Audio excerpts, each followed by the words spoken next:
All right, edition of the Patriots Beat Podcast here on the CLNS Media Network. Pat's Pulpit's Brian Hines here, joined as always by Alex Barth from 98.5 The Sports Hub.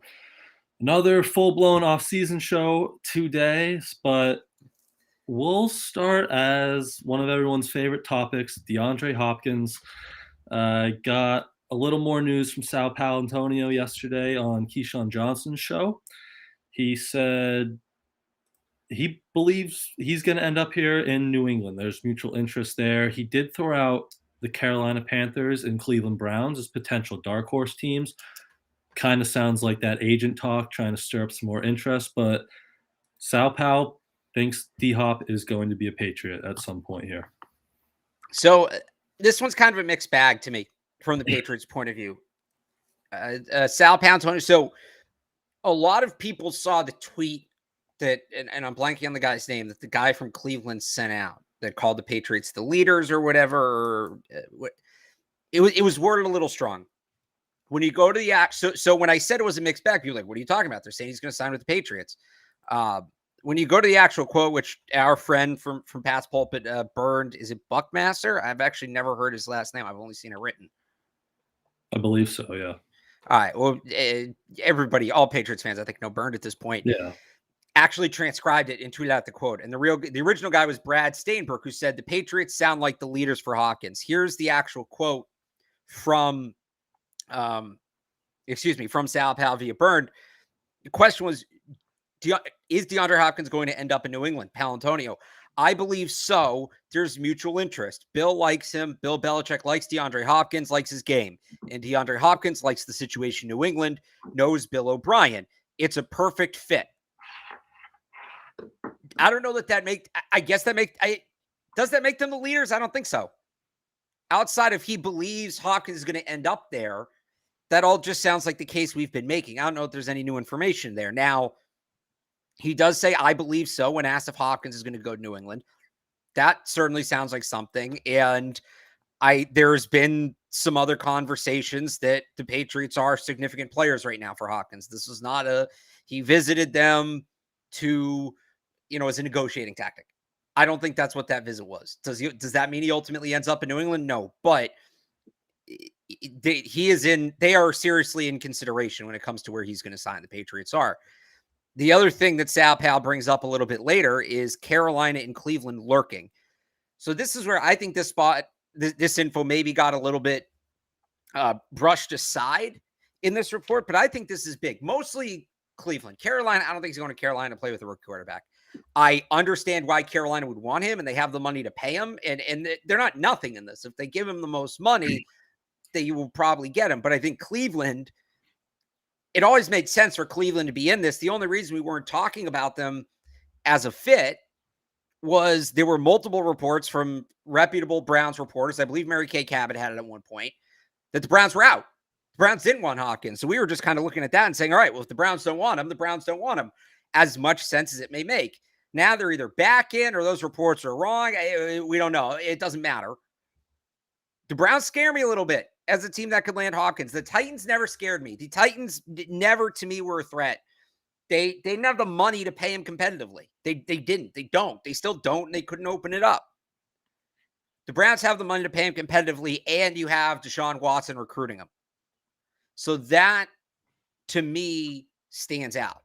So good and bad. And, are you glass half full, glass half empty? Does Sal Paolantonio think Hopkins will sign with the Patriots? He does. Do you buy like Sal Pal as the definitive guy? That's up to you. I know he has some connections to my alma mater, so shout out Sal Pal for that. Or do you choose to focus more on, hey, there's two other teams in the mix now that weren't previously in the mix, including one that makes a ton of sense. Now, the flip side of that one again is, all right, if the Browns and Panthers are really lurking, why haven't they set up a visit? Are they interested or are they interested?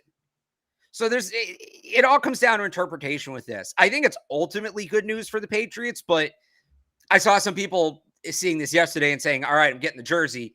I don't think we can go that far yet, but I think this is ultimately a positive development. And to what you said in the open, I think there is probably some posturing here from Hopkins camp, which if he's posturing, it's to try to get a number. And there was the report from Diana Rossini. Was it last week or was it on Monday? Monday, I want to say. Hopkins wasn't going to, whenever that, and actually, hang on, I'll find it. We need to know when that report was, because the report was he wasn't going to decide within 24 to 48 hours. And it was on, was the 22nd? I think that was Thursday. Yeah. Thursday, she said, Diana Rossini, who's been plugged in on a lot of this, she had the visit to the Patriots, visit to the Titans. She said she wasn't expecting anything imminent, and then she clarified that it's 24 to 48 hours. We're now, I believe, double that. I think we're over 100 hours removed from that report. So maybe something's starting to happen. Maybe the wheels are starting to turn. Maybe there is some traction being built somewhere. Maybe it's with New England. Maybe it's elsewhere. But maybe there's some traction starting to take place here. And Cleveland, I just pulled up over the cap. They have about $2 more million in space than the Patriots, so they could make a competitive offer there. Yeah. But Ian Rappaport was on Pat McAfee, and he said he thinks it's down to the two teams Hopkins visited, so Patriots and Tennessee. He said, I think the Patriots are very much in it, and the interest seems to be on both sides. So he didn't put much stock in those other two teams, the Browns and Panthers. So maybe, as you said, there's no visit scheduled there. So maybe that is just trying to dwell up some interest and dwell up some more competitive offers or something along those lines. So that can that can be an indication of what you said, posturing. All right, we need them to know there's more. We want them to think there's more teams involved, whether there are or not. We want the other side to think that, so that we can get a more favorable deal. Well, who's the team that would make sense? Cleveland. Throw Cleveland out like that. That could be a case of that. Absolutely. Mm-hmm. And another free agent who seems to be making some noise online with some reports is Dalvin Cook. We touched on him a little bit earlier last show, but he's liking tweets. But all the interest kind of seems to be from his side, right? We haven't heard anything that the Patriots are interested, and for him, it makes sense. Get as many teams interested as possible here. Try to drive up his market, get him more money. So where are you kind of with the whole Dalvin Cook thing? I think Mike Florio said it's down to, or his most popular spots are the Jets and the Dolphins. So it seems like the AFC East here is really making a push for Dalvin Cook. I do think there's a chance the Patriots are interested in him, but interest. Yep. I don't think the Patriots are going to go to the bargaining table. I don't think they're going to go to the negotiating table for Dalvin Cook, but I wouldn't be surprised if they called to check in. I wouldn't be surprised if they called and said, what's the price? Here's what we'll offer. And he's probably going to be worth more than what they offered, but here's what we'll offer. Go see what's out there, but this offer's on the table if you want it, kind of thing.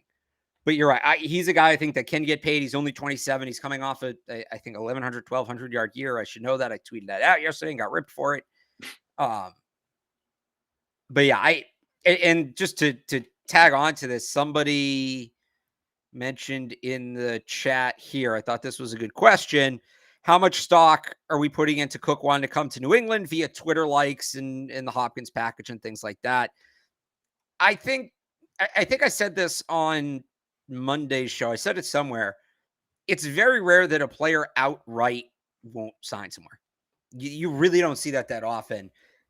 A player's always, a player might be interested in signing somewhere, but that it could just be that. It'd be like, yeah, if they pay me, I'll sign there. It'd be cool.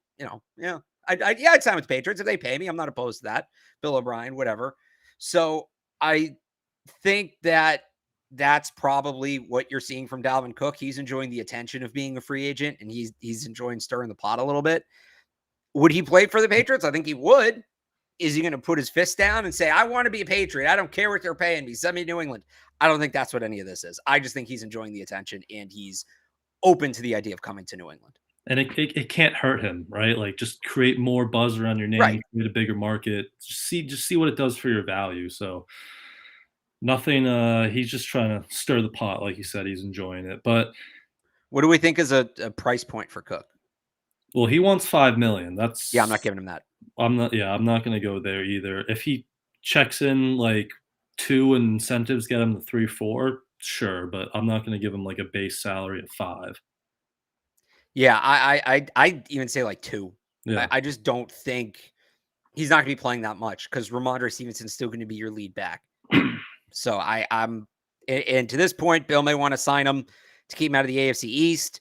I don't know that Bill's going to pay what it's going to cost to do that. It's a nice idea in theory, but again, if it costs you the chance to get Hopkins, it's not worth it. Yeah. Hopkins should be the priority because there's a role for him, unlike Dalvin Cook, where he's going to be splitting time with Ramondre, unless you really want that spell back, like the proven spell back. But they should definitely prioritize Hopkins here. Yeah. But any other running backs you're kind of looking at if they go for a cheaper veteran route? So there's a couple guys, and I wrote about this on 985thesportshub.com earlier this week. You can go check it out. I still like the idea of Fournette if you can get him for cheap. I think he had a career year as a receiver last year. I know a lot of people say he's washed. He had his best year ever as a pass catcher, 523 yards. That's a guy I would call because that's kind of the role you're looking for Ty Montgomery to play, and we know he doesn't always stay healthy. Other pass catching guys, like if they really want to go budget at that point, Rex Burkhead is a guy that would make a lot of sense to me to bring him back. Another guy that's really interesting is Kenyon Drake. Had a really good year in 2020 and then has been kind of banged up the last 2 years dealing with ankle injuries. And look, yeah, he's coming off some injuries and he's not a sure thing, but that's what they tried to do with James Robinson. So to me, bringing in Kenyon Drake, it would just be kind of like picking up where you left off with James Robinson, but who knows? Maybe this guy's healthy. You're taking that shot in the dark. The one other guy, or a couple guys, if you want to go the other way with it and just add another bowling ball back to take some of the tougher carries off from Andre Stevenson's plate, I'd love to see Mark Ingram because I like the idea. It's a very young room, and it's kind of getting glossed over how young it is. Ramondre's in his third year. Like, that's it. And Ty Montgomery's kind of older, but he hasn't been a running back his whole career. JJ Taylor's their oldest veteran running back, which is kind of crazy to think about. That is wild. So bring a guy like Mark Ingram, who is just everywhere he goes, his teammates speak incredibly highly of him, big locker room guy. I think he fills Damian Harris's role in the offense. I think he fills Damian Harris's role as a locker room presence and also as an Alabama guy I can baselessly root for. So but no, just as a bowling ball back, as a veteran, I really like Mark Ingram as a fit for them. And then like the real budget version, if they want a bowling ball back, but don't want to spend it all, maybe you got to compete with JJ Taylor as that fifth back, that practice squad back. Why not Benny Snell? He kind of just faded in Pittsburgh after a strong rookie year. They used him less and less as their offense sort of changed. They drafted Najee Harris, but for 5-6 times a game, just give him the ball between the guards. I think he could absolutely handle that. And he's a big special teams guy too, wasn't he? So the last couple years, the last 2 years, he started playing a lot on special teams because he wasn't playing on offense. So that's a really good point. Yeah. He could give you something in the kicking game as well. Mm-hmm. Yeah, but that veteran presence is an interesting point too, because Damian Harris was such a big locker room guy, right? Like, I know they don't give second contracts to running backs a lot, but I thought Damian Harris might really be one of those guys because he's such a loud voice, such a big presence in there. So yeah, if you could bring in a guy like Mark Ingram, cheap, take some of those dirty carries and be that stable veteran for these young guys, that'd be definitely an intriguing addition. Any running backs you're looking at? You pretty much hit it. Did you mention Zeke? I didn't mention Zeke. Like, I want Zeke, but honestly, I've come around more that for the money, I'd rather have Fournette than Zeke. It's the same thing like with Cook. Like, if you can get him cheap, I like Zeke. He's a good pass protector, which they obviously value. So I'd like him, but money, if you're going to go cheap, it's probably like Ingram. Benny Snell's a good one that you said. So kind of in the same boat that you were. I also, the one other thing, I wouldn't sleep on them. So the USFL championship is Saturday. Pittsburgh Maulers, Birmingham Stallions going for the repeat. Unfortunately, Patriots legend Jamar Smith won't get a chance to go for the repeat. He was the quarterback of the Stallions last year when they won. He's hurt. So it's Alex Magoo under quarterback for the Stallions. He's been great. Yes, those were all real people. Anyway, USFL season wraps up on, I think I said Saturday. I would not be surprised if the Patriots look to that league for maybe a player or two. We know they worked out a couple XFL players after that season ended. There's been some really good running backs in the USFL. Reggie Corbin's a guy I've talked about. That's kind of my guy if they're going to do that. But it would not surprise me if we hear of the Patriots doing some workouts next week, a couple, like 2 or 3, with some USFL players now that season's over. They have one roster spot to fill. Yep. Before they they've won. I thought they had 2. Was Tavai 89 or did they do something else to get back to 88? I thought, well, they made 3 moves that day. Hang on, let me find it. I I know they like jumbled a bunch of stuff around that last day. They're at Are they 88? 86 apparently. 86? Yeah. Which actually, hang on, let's pull up the Patriots transaction log. Because they were at, I know they were at 88 before the McCourty thing was made official. Okay. So the McCourty thing was made official on the 2nd, which is also when they released Justice Tavai. So that got them to 87. Then they signed Ed Lee, so that's 88. No, I don't know. I apparently they're at 86. I thought they were at 88. You thought they were at 89, but they definitely have spots. How many spots? I don't know. Hopefully one of them goes to DeAndre Hopkins, but they have spots. And they can create It's weird. I normally have that number off the top of my head at like all times. And I guess it's just the offseason. 86 sounds really low, but 86 sounds low. I mean, I'm using Wikipedia, so that's my own fault. But it's just I know they have the number right there. Hang on. This is the Patriots.com transaction said they released Tavai the 2nd, then they signed Ed Lee the 5th. Yeah.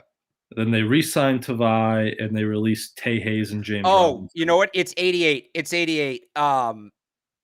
The thing I'm looking at, it's 88 or 88 active, 2 unsigned. So it's not counting Gonzalez and Keon White, who still have to sign their rookie deals, which, by the way, I've got a ton of questions about that.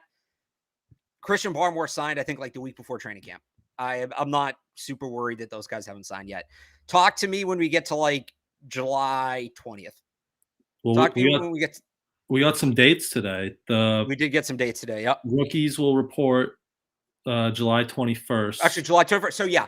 Talk to me July 20th. If they're not signed, end of business, July 20th, I'll be worried. Before then, I think that's what Barmore did. I think Barmore signed like a day or two before rookies reported. Yeah, it was like within that week. And that's back when camp used to start on a Saturday and, the dates were a little different. But I'm not super worried about those 2 guys not being signed.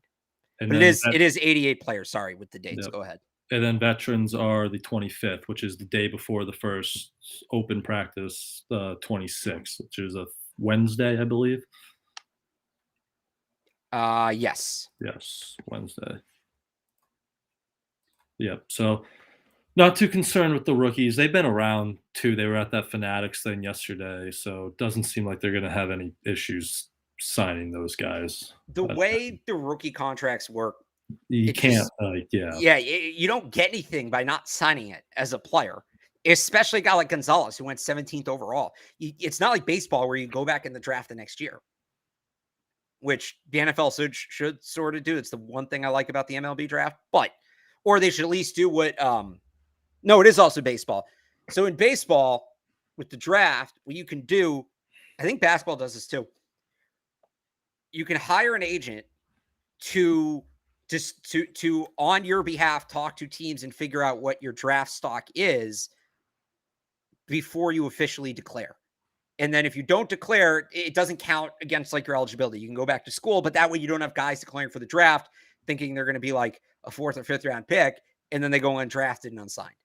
But yeah, no, there's no benefit to any of these guys, any of these rookies holding out. They'll sign, they'll be there for camp. I'm not worried about it at all. Mm-hmm, me too. So 2 open roster spots. Any other free agents, any other position that you're eyeing? I know we talked corner and tackle are the big ones, but anything else from your all free agent team that you put out the other day that was pretty good on Twitter?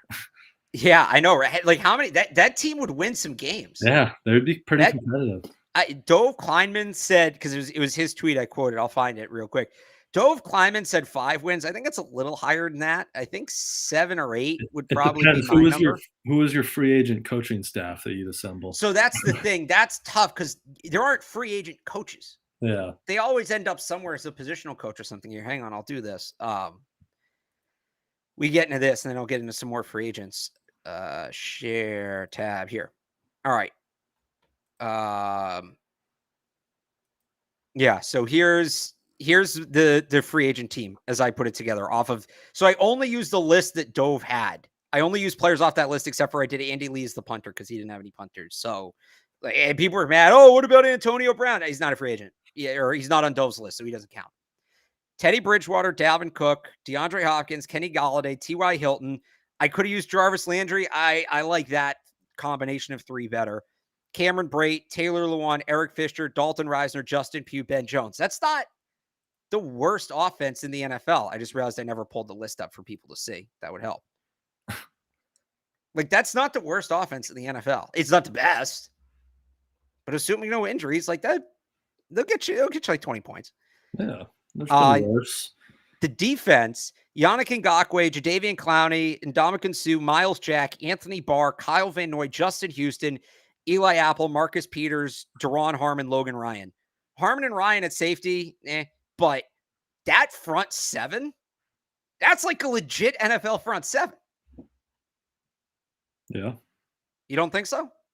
No, I think it is. And then, like, I was even looking at some other options. Like, you could put Trey Flowers in there if you want to beef up the line. Matt Ioannidis, Shelby Harris, Rashawn Evans at linebacker. Like, there's some intriguing combinations there. There was one other linebacker I really wanted to use that I left off, and I can't remember off the top of my head who it was. I'm looking through this. But, yeah, no, the linebacker, like, there's a ton of free agent linebackers. Not that the Patriots need one, but that's like all the depth seems to be like defensive line and linebacker, which is unfortunately not what the Patriots really need right now, but that's where the strength seems to be. Yeah, so, the tackles there, Eric Fisher, Taylor Lewan, even DJ Fluker, these are guys that come with massive question marks. I'm not opposed to signing them because I've said this a million times now. If you're just going to throw things against the wall and see what sticks, the more things you throw, the better, but you only have so many roster spots to use. You're limited how many times you can do that. And guys, I mean, I know a lot of people want to see them go after Lewan, but he's coming off a pretty significant knee injury. I don't know what he's going to give you. He also, were you watching his clips yesterday? They did a beer Olympics, and he was looking pretty skinny. So I don't think he looks like he's in football. All right, so he's done. He's done. I'm not. Yeah, I wouldn't put any money on him really playing right off the bat this year at all. But I still look at cornerback. I said this on the show on Monday. Terrence Mitchell makes a lot of sense. The longer we go, Marcus Peters supposedly had a deal with the Raiders, but that was 2 weeks ago. So now I'm starting to think that maybe they don't. Now, I don't want to get in a bidding war. Sign Hopkins first, right? If they sign DeAndre Hopkins, then once you know how much money there is to work with, I'll say, all right, go offer it to Marcus Peters or go offer it to Dalvin Cook. I think I'd probably rather have Peters, honestly. But for now, I don't want to get in a bidding war with him, but maybe you call. Maybe you call and see what's going on. And you can snake a player away from Josh McDaniels over there.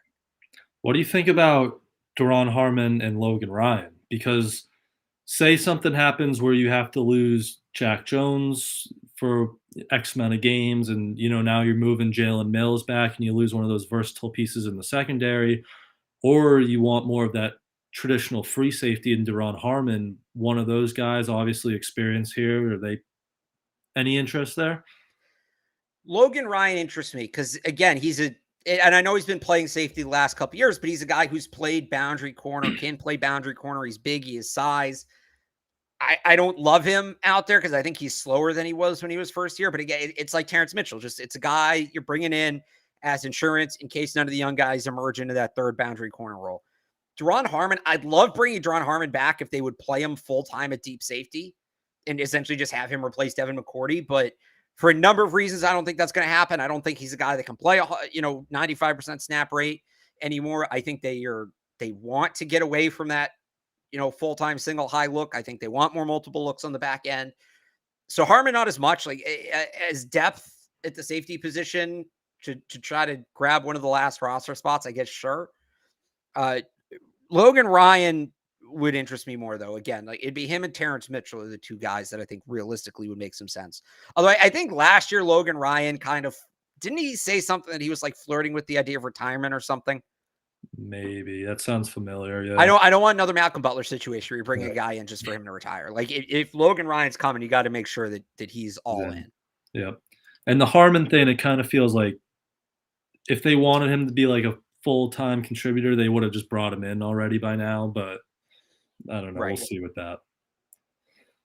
Any other free agents pique your interest? So they won't sign him because it's just not anything that they're doing right now. But wouldn't Mercedes Lewis kind of make a lot of sense? Like a lot of blocking sense. tight end. Veteran, experienced player. Yes, blocking tight end. The tight end they don't have probably would come pretty cheap. Like, he just wants to play again. He's made a ton of money. I don't know that he'd be interested. So I don't think either side would be interested, frankly. But because he probably wants to go somewhere where he's going to compete for a Super Bowl. And if the Patriots are going to add a blocking tight end, they would have added a blocking tight end at this point. But I don't know. I think it would make a ton of sense. We'll see. But I would like it. Why hasn't Rodgers scooped his buddy up yet? What's up with that? he met with them. That is a little weird because he did meet with them and then he just didn't sign. Yeah, like when he was the list or whatever, like they mentioned Mercedes Lewis, but I don't know. He's still out there. Do they still have, let me pull up the Jets roster real quick. This was a big thing with Mike last year. The Patriots put like 5 tight ends in a row and Mike thought they all sucked and it was super random.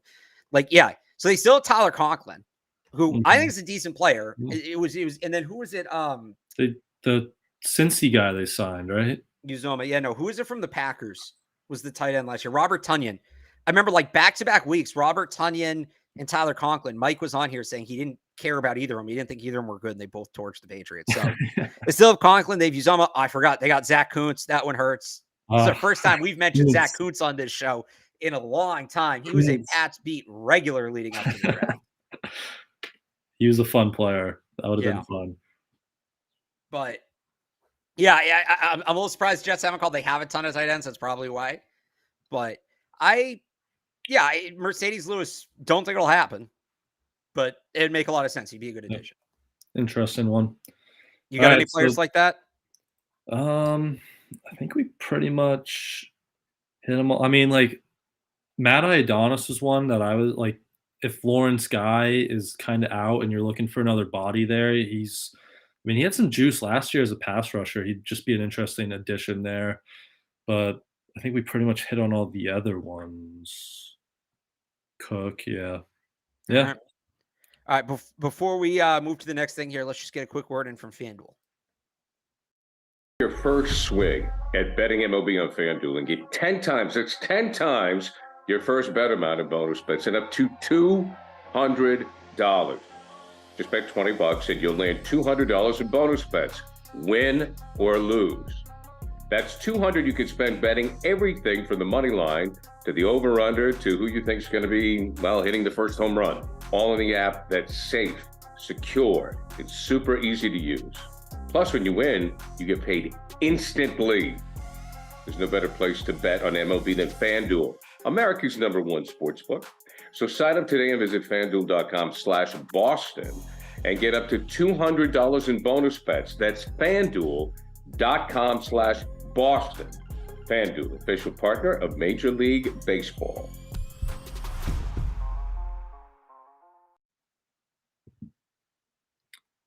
All right. Should we get into a little Q&A? Yeah, let's do it. You guys want to drop some questions in the chat? Yeah, if you guys want to put questions in there, we can see.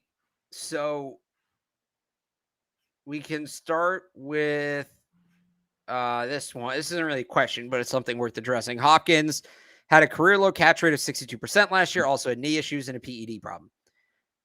I've said it a bunch. I'll say it again. I don't think Hopkins is perfect. You're not going to get a perfect wide receiver at this time of year. He's worth the risk. In terms of his catch rate, he was playing with some terrible quarterbacks.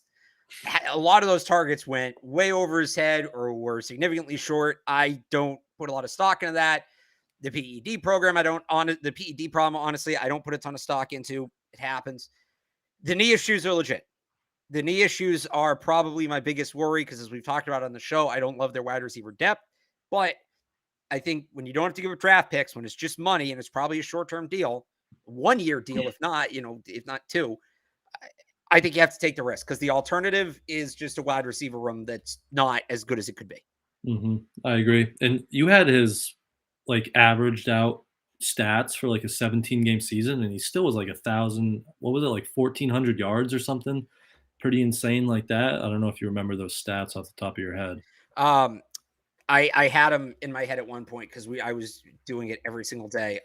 Rattle them off a lot. It's 120 something catches, 13 something 100 yards. It was good. Yeah. He could his game was never You can go. Oh, yeah. No, I was going to say the easier way to put it is just from when he returned from the suspension week 7 to when Kyler got hurt against the Patriots. So that 7-game span, Hopkins was the leading receiver in the NFL in terms of both catches and yards. No receiver is better over those 7 weeks than DeAndre Hopkins.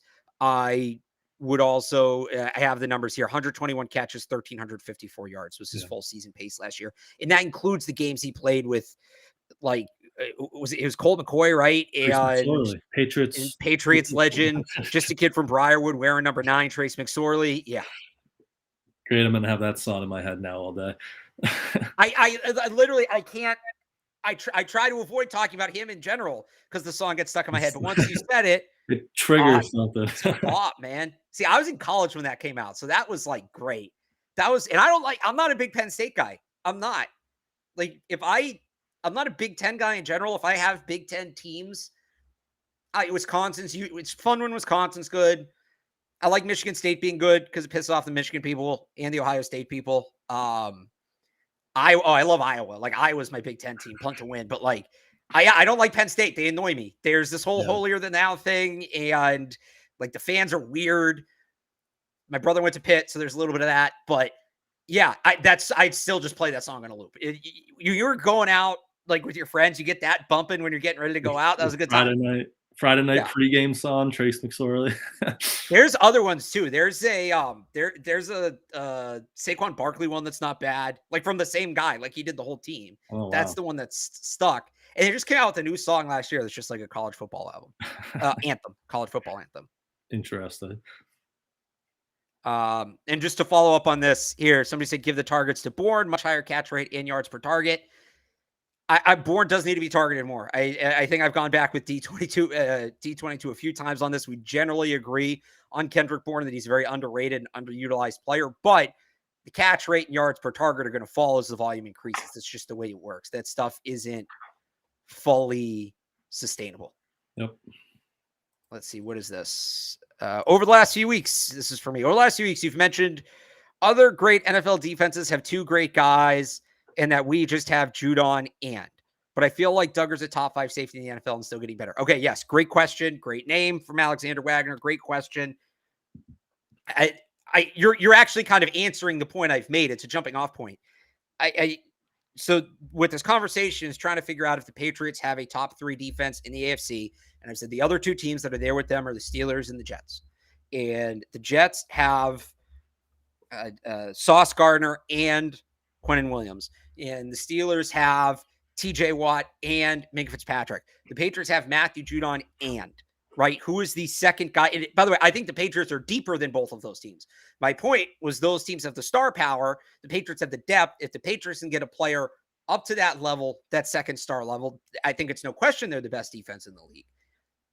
I wasn't saying they don't have. I just think they're a little bit younger, right? Minka's been in now, what is it, like 5, 6, 7 years? Yeah. Right, TJ Watt's been around. Sauce is the only exception here. He's obviously younger, but we know he broke out. The Patriots have a nut. So the bar I've kind of used is all pro because all those guys are all pro, or at least have been seriously in the all pro conversation. It does feel like the Patriots have a couple of guys that will be in that conversation this year. Like Kyle Duggar. I don't know that Kyle Duggar was a top 5 safety last year. Top 5, top 10, absolutely. Top 5, maybe 5. But like he's still getting better. So does he hit that Minka Fitzpatrick type level this year? Does Josh Uche hit? He's not going to be TJ Watt, but can he be that, an impact passer? Maybe John Franklin Myers, who I think is also on this level for the Jets. Can Josh Uche hit a John Franklin Myers type of level? The other guy I throw into this equation, and this is maybe the biggest reach, but I don't think it's unrealistic. Can Christian Gonzalez have a rookie season like Sauce Gardner had? Because if we're doing Quinnen Williams and Sauce Gardner versus Matthew Judon and a maxed out Christian Gonzalez, I'm taking Matthew Judon and Christian Gonzalez every time. Because I think Gonzalez at his peak, or if he like hits all of the boxes we think he's going to, which probably won't happen. Very few guys totally max out. But I think if he totally maxes out, he's a better player than Sauce Gardner. So it's not to say they don't have it. It's just, I think they have a number of candidates to ascend into that role. It's just, it's not guaranteed. They absolutely can have it. I think they will, but it's like, who's it going to be? That's what, like, I was gonna say, if we were here at the end of the year, there could be numerous guys that we could say it was Judon and this guy. And you mentioned Gonzalez, Duggar, and Uche. You could maybe even put Christian Barmore in there if he has a Yeah. big season, right? Like that Quinnen Williams, like interior pass rusher. So they definitely have options. Now it's just time for one of those guys to kind of take that step and be that second piece next to Judon. Who do you like? If there is a guy in that role that ascends to that role, who is it? Who are you taking? If it's this year, I'd go Duggar. I think This he's year, just the closest. But if we're talking multi-years, Christian Gonzalez would be So multi-year, yeah, it's because I mean like Yeah. this year for the defense to Duggar. maximize this year. Duggar. All right, let me ask you this: of that group, Uche, Gonzalez, Duggar, Barmore, which one of those guys maximizing, not who you think will, but which one results in the best version of the defense? If you could pick only one of those guys to max out, who are you picking that you think makes the defense its absolute best? Probably Gonzalez. I'd agree with that. You just get the number one corner. You've seen what Bill has done with that premier lockdown guy. You can move everyone else around. So I think if he's that true shutdown, that makes everyone else better.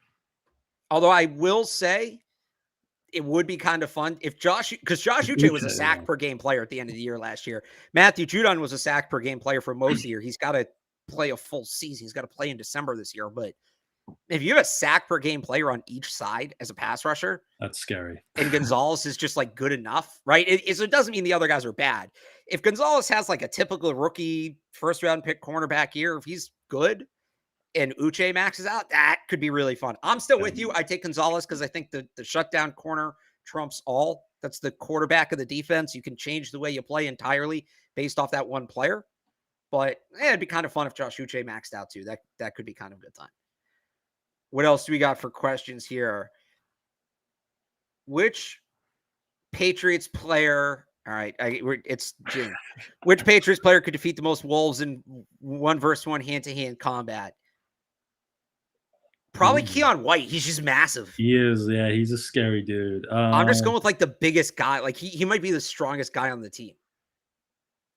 Carl Davis is like the biggest, but I'm talking like muscle though. Like yeah, Keon White's like Keon 285 of pure muscle. He's probably the best choice. I was gonna say maybe Trent Brown based off size, but I feel like you need some speed in that too. Yeah. Wolves are quick.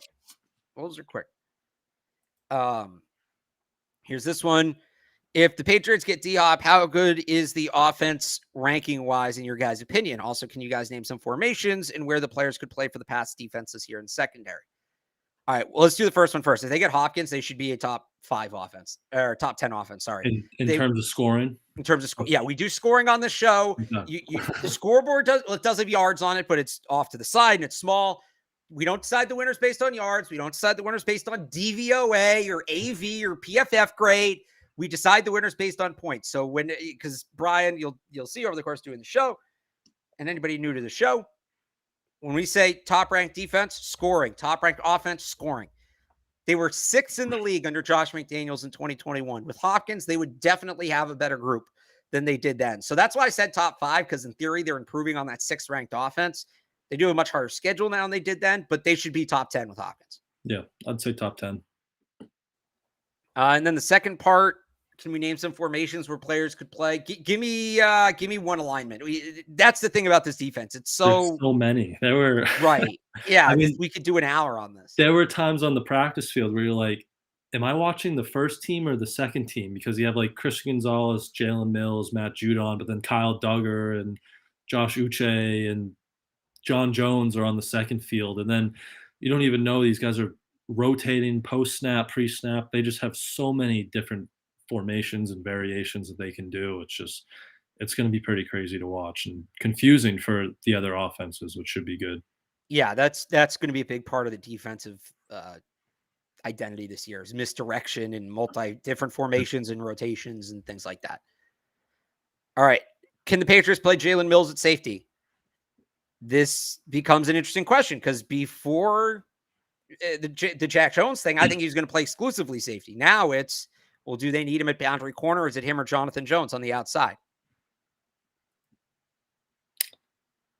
I'd say John Jones as of now. Probably going to use both if Jalen Mills is healthy, but I think they would go John Jones first, and then we'll see how Mills kind of mixes in there with Marcus Jones, always an option because they played Marcus Jones on the boundary too, mostly. But I don't love that, but that's kind of what they've done there. They didn't really do that until they had to. They did that in the yeah, because Jack Jones got hurt in the Cardinals. Jack Jones game. and Jalen Mills were both hurt. So it was John Jones and Marcus Jones as the boundary corners. And they tried Sean Wade for like a second. And that just didn't work. If it's between John Jones and Marcus Jones, you're playing John Jones on the boundary every time. He's taller, he's more experienced, all of that. Marcus Jones can do it, but 5'8's real tough there. I think it's going to be matchup based. I think there's going to be certain matchups where they have to play Jalen Mills at boundary corner just because you can't have 5'10 John Jones going up against 6'5 wide receivers. You can't do it. What else? What else do we got for questions here? Right now, the Patriots are in a 3-4. They're not, in theory, yes, it's kind of a dated concept because nobody runs base anymore, but I guess that would be their base. I don't even know. I don't even think about their base defense that much anymore. I know. Because they just have, I guess, be base, depending on what you call Keon White or like Dietrich Wise, but I guess 3-4. Yeah. All right, what else do we got for questions here? Guys, keep them coming. There's one further up I want to get to. We missed. I got to find it. Just everybody arguing with this one guy. Which, if he wants to pose a question to us, we'll answer it. But I think it's just everybody arguing with him right now. People are so high on Hopkins, but so low on Parker. Parker's the first real X we've had in years. I'm excited to see him without Patricia. To be fair, I'm kind of in this boat. Parker is going to be an interesting player this year if he's here. He is. Yeah. And you saw flashes of it last year, and I do think he's one guy that was truly hampered by the offensive play calling. I think Hopkins is a better player, which is why I'd rather have him over Parker, but I don't want it to be misconstrued that I think Parker can't play. He can play. He's the best wide receiver on the team. Yeah, I think if you watching him on film, he was open a good amount, and he kind of did exactly what you expected the old first-round wide receiver that not shall be named. We can say N'Keal Harry on the show. Okay. He kind of filled that like role that you thought N'Keal Harry was going to fill, and I thought he did a good job even in the circumstances that was last year, obviously. And I think they like him there, but again, it's DeAndre Hopkins that is an upgrade. But if you're, I don't want to say stuck with Parker because he is a good wide receiver, but if that's your consolation prize, that's a pretty damn good consolation prize of still having DeVante Parker out there. And so, people will say, oh, if he's the best wide receiver on the team, why are you so quick to cut him if they sign Hopkins? Redundancy. He's not the one. I'd say the biggest weakness in his game, maybe besides injuries, he gets hurt a lot, is there's very little formational versatility. He's going to play the X, he's going to play the boundary, he's going to run, jump ball concepts, and that's it. He's not really going to do anything else. And that all those things are what Hopkins does. So we had somebody on Monday, right, put in the chat, what if you put Parker in the slot? You're not going to do that. He's not going to be a better slot receiver than Juju Smith-Schuster is. He's not going to be a better Z than Kendrick Bourne or Tyquan Thornton is. I'm talking about Parker. You could do that with Hopkins, but if you're paying the guy, that's a guy you want to maximize. That's absolutely a guy you want to maximize. So it becomes tough because it's two players who are maximized in the same spot. You can only keep one. Yep. So that's where I'm at with that. All right. Somebody asked, I'm like getting all lost here scrolling through the chat. Starting offensive line, what do we think? I'd be surprised if it wasn't. Well, I think they're going to open with Brown, Strange, Andrews, Onwenu, Riley Reef. I think that's where we're kind of headed to open training camp at. I still think I'm still 50. So the first four, yes, I'm still 50-50 on McDermott and Reef. I think that's going to be a wide open competition. I think you're going to see those guys go back and forth. Yeah. Do you think there's a chance Calvin Anderson could take left and bump Brown over to right? Because I think that's kind of an intriguing combo with Anderson's more athletic, profile. But I think that's it's tough because we didn't get to see in the spring. I think that's something to explore. I just think they really like Connor McDermott. Yeah. I think they do. I think they would like it to be, for better or worse, Brown, Strange, Andrews, Onwenu, McDermott.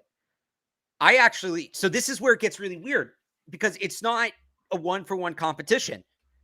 If I had to rank, we're going to keep the 3 middle guys the same. And we can get into moving Onwenu in a second, like the person asks here. But if I had to rank like the 3 most likely combinations, what I think they are: Brown, Strange, Andrews, Onwenu, McDermott, I think is what they want. Second, I would put what you just said: Anderson, Strange, Andrews, Onwenu, Brown. And then that third combination is moving Brown back to the left side with Riley Reef on the right side. So there's all these permutations to make this interesting. Then you get into the variable, which we've discussed before on the show, of Michael Onwenu moving back to right tackle. He's a pending free agent. If the Patriots know they're not going to pay him no matter what, they don't have to care about his price going up. They can do that. Last year, they were super hesitant to move it. Not even hesitant. They refused to. And they didn't want to screw with his development anymore. They said he is a guard. We're going to develop him at guard. Was that a Bill Belichick thing or was that a Matt Patricia thing? That becomes the question. If it was a Matt Patricia thing, maybe they're open to that. And it would be Antonio Mafi probably in their right guard based on what we saw in the spring. That might be their best 5. I just don't think they're going to do it because they seem dead set on Onwenu as a guard. Mm-hmm. Yep, agree with all that.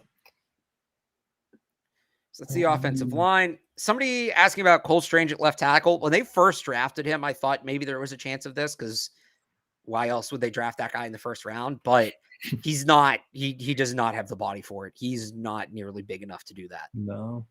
If he's at left guard, I think they're in some trouble. If he moves anywhere, it'd probably be inside to center.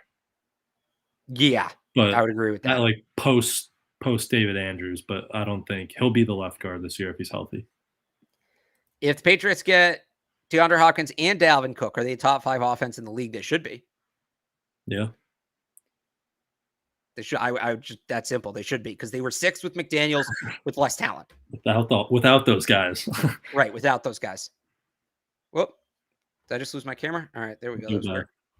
All right. That's probably a sign we're due to start wrapping it up here. One or two more questions maybe, but I do want to get in a very quick Boston Sports Minute because Milan Lucic is back. The Bruins are bringing back Luch. One of my favorite Bruins of all time. I think that they need that veteran presence. I think they need that edge, especially after trading Nick Foligno. I don't think Lucic gives them anything beyond that. I don't know if he'll score a goal this year, but it's cool to see. And I bought a Milan Lucic jersey at a yard sale last summer on a whim for $15. So I feel very smart. How many of those Centennial jerseys are they going to sell? Lucic. Those so many. Fly off the rack. So many. But yeah, it kind of felt like it's been brewing for the last year or two, but they've just never been able to work with his salary still that high. But it shouldn't be anything over $1 million. It shouldn't be anything over. I think I saw it was reported as 900,000. Yeah, so you can't complain about that. They needed bodies down there, and if you're gonna, I would have been really surprised if they rolled like 3 or 4 rookies on the bottom 6. So you need cheap guys like that. And a guy like Lucic is perfect with the experience, with the toughness. Have those guys' backs and just mentor them along the way. Obviously, he's not what he once was. You've seen his analytics, heat maps, all that. But it's a good, cheap ad, and it's just a cool story that he gets to come back and finish his career here and maybe convinces Patrice or David Krejci to join him. But we'll see with that. We'll see. I know there was that thing yesterday about the Bruins are operating like those guys aren't coming back. It's tough to read that. Were they told that, or is that a hey, we have to assume we don't have them, and if we get them, great. Sort of hope for the best, prepare for the worst kind of thing. But at least they got Lucic, so at least that's. Oh, and the Red Sox signed Dallas and LeMay because they're absolute dumpster fire. That would be my quick Red Sox thought. They would be great game last night. Yeah, great team. Nice baseball team. That's as much time as I really want to spend on them. All right. Well, that'll do it here. We will be back next week. At some point next week. Yeah, we got to figure out the holiday. 4th of July, so we'll figure it out. So subscribe to the channel, turn your Patriots Press Pass notifications on so you do know when we go live. But until then, you can follow Alex on Twitter at RealAlexBarth. Go read all his work over at 985thesportshub.com. Follow me on Twitter at IamBrianHines. Go read all my stuff over at patspulpit.com. And thank you all for tuning in, and we will see you sometime next week. Bye.